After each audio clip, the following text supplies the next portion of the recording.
हर एक समस्या का, हर एक प्रश्न का समाधान है। सर दर्द से लेकर कैंसर तक। कोई सर दर्द से आता है मेरा पास, हम कहते हैं आंखें बंद कर लीजिए, सांसों के साथ एक हो जाइए, ध्यान में डुबकी लेना।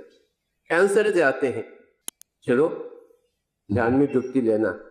कोई कहता है मुझे फाइनेंशियल प्रॉब्लम है, पैसे चाहिए, ठीक है, आंखें बंद कर लीजिए, सांसों के साथ हो जाइए। हस्बैंड से प्रॉब्लम है, वाइफ से प्रॉब्लम है, बच्चे नहीं है, ठीक है, ध्यान में बैठ जाइए, प्रॉब्लम दूर हो जाए, बच्चे मिल जाए, बच्चे हो जाए।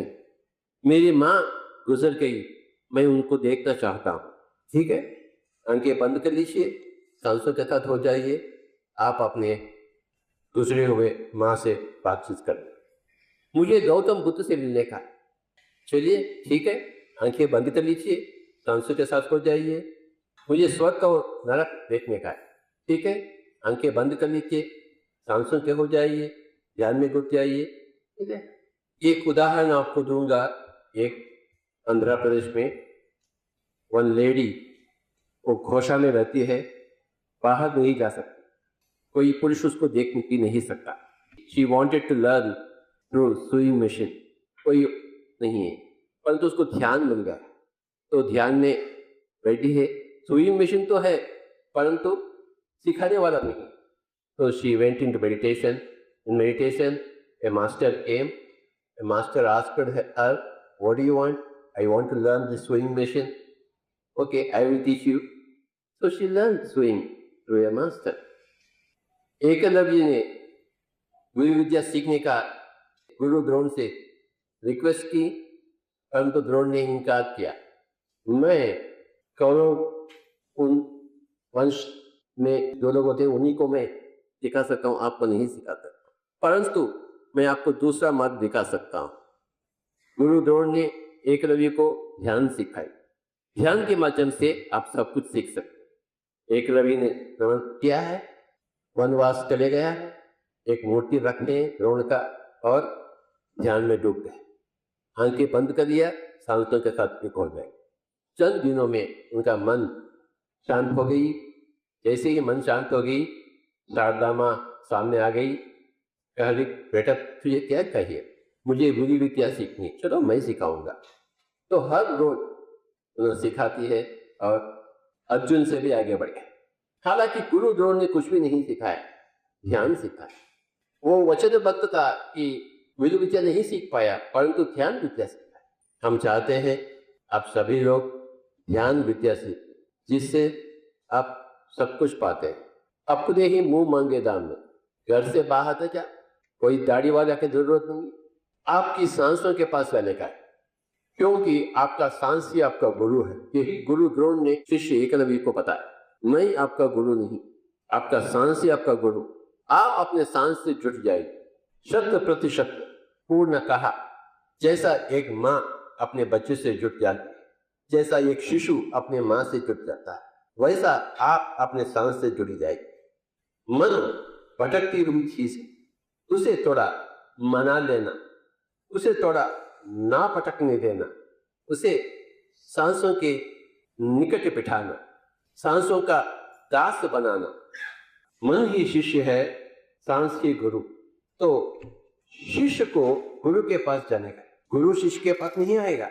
हम अपने आप को अल्प समझने का, हम कुछ भी नहीं है, ऊपर वाला तो कुछ देखता है, कोई देता है। अरे बाबा, ऊपर वाला उतर कर नीचे आते, शरीर में प्रवेश कर नीचे वाला बनता है, जैसा बादल बरसती है और तालाब बनती है। हम स्वयं भगवान मंदिर जाते हैं, भगवत गीता पढ़ते हैं, फिर भी नहीं मानते कि हम भगवान। सांतों के साथ एक घोड़ने से ही हम अपने आप को पहचान, न ही मंदिर जाने से, न ही भगवत गीता पढ़ने से। हमें अपना मन के ऊपर काबू पाना ही है, मन को शून्य करना ही है। ये बिल्कुल आसान है, हम कठिन समझते हैं। अरे बाबा, अगर मेडिटेशन कठिन है तो कोई बुद्धा नहीं पाता था उसे, कोई संत नहीं पाता था उसे। ये बिल्कुल सरल है, आसान है, इसीलिए पाए। यद्भावं तद्भवति। अगर उसे कठिन समझते हैं, आपके लिए कठिन ही होगा, आपके लिए होगा कठिन, दूसरों के लिए नहीं। उसे सरल समझते हैं तो आप सरल भी हैं। मैं 30 साल के पहले मैं संकल्प किया, मैं धरती पर घूमूंगा, सबको धन सिखाऊंगा। हो रहा है, अगर मैं समझा, अगर मैं सोचा तो मैं कौन होता हूँ, मैं मुझे क्या क्षमता है, मैं कैसे, तो ये सब संभव होता है।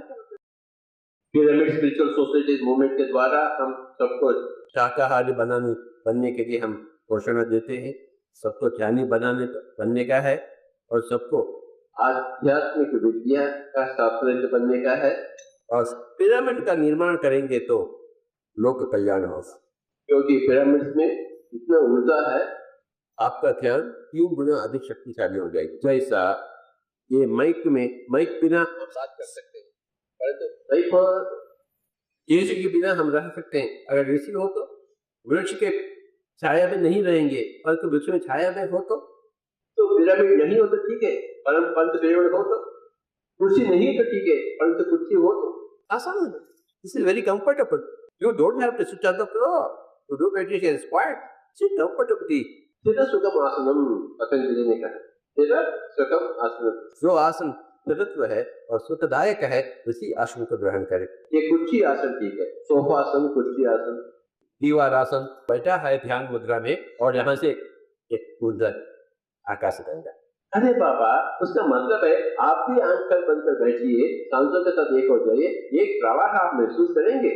The energy will flow into you because the mind is, the barrier is lost, it's open, so the energy will come, that is आकाश गंगा। हम उत्तर भारत के गंगा से पानी देंगे तो मुक्ति नहीं मिलेगा। गंगा या गोदावरी और महानदियों सबका पानी एक ही हो, गंगा पान से मुक्ति पाके, परंतु कौन सा गंगा? उत्तर भारत की गंगा नहीं, दक्षिण भारत की गोदावरी नहीं, ये आकाश गंगा। मेडिटेशन मीन्स आकाश गंगा का पान और आकाश गंगा का स्नान, दैट इज मेडिटेशन।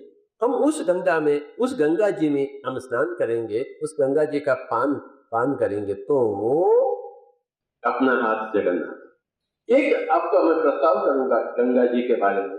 आदि शंकराचार्य ने बताइए भज गोविंदम। कितने लोग जानते हैं भज गोविंदम? मैं भी देख हाथ पर करता हूँ, बाकी लोग क्या करते कुछ जानते ही नहीं। भज गोविंदम में 2 जगह गंगा जी का प्रस्ताव किया गया है। कुरुते गंगा सागर गमनम रथ परिपालन मतवा दानम ज्ञान विहीन सर्व मतेन मुक्ति भजन जन्म शशेन। अर्थात आप गंगा जी के पास भी जाएंगे, समुद्र भी जाएंगे, व्रत भी करेंगे, दान भी करेंगे, कुछ भी होने वाला नहीं। 100 जल में भी कुछ भी नहीं होने वाला है। कुरुते गंगा सागर गमनम रथ परिपालन मतवा दानम ज्ञान विहीन सर्व मतेन मुक्ति भजति जन्म शशेन। तो वो उत्तर भारत का गंगा का प्रस्ताव की, उधर जाने से कुछ फायदा नहीं है। या सागर जाओ, आपका पापों का प्रक्षालन नहीं होगा।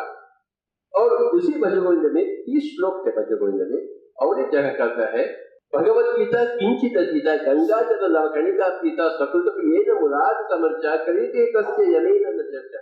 गंगा जल का एक बूंद भी पाए पिए, भगवत गीता का एक थोड़ा भी आप समझिए, एक महान आप व्यक्ति से थोड़ा भी बात करें तो सब कुछ पाएंगे। अब इस गंगा जी का जिक्र कर रहे थे इस श्लोक में, आकाश गंगा, उत्तर भारत की गंगा तो हो गई, कुल के गंगा सागर गमन, अब आकाश गंगा आत्मिक मेडिटेशन। अब थोड़ा बहुत ध्यान करें तो थोड़ा बहुत भी आकाश गंगा का तो रखें तो मुक्ति पाएगा। आप भज गोविंद को पढ़िए, क्या कहते हैं अभी शंकराचार्य ने, प्राणायाम प्रत्याहारम नित्य विवेक विचारम यापे समेत समाध विधानम पूर्ववधानम महत् अपदायन भज गोविंद।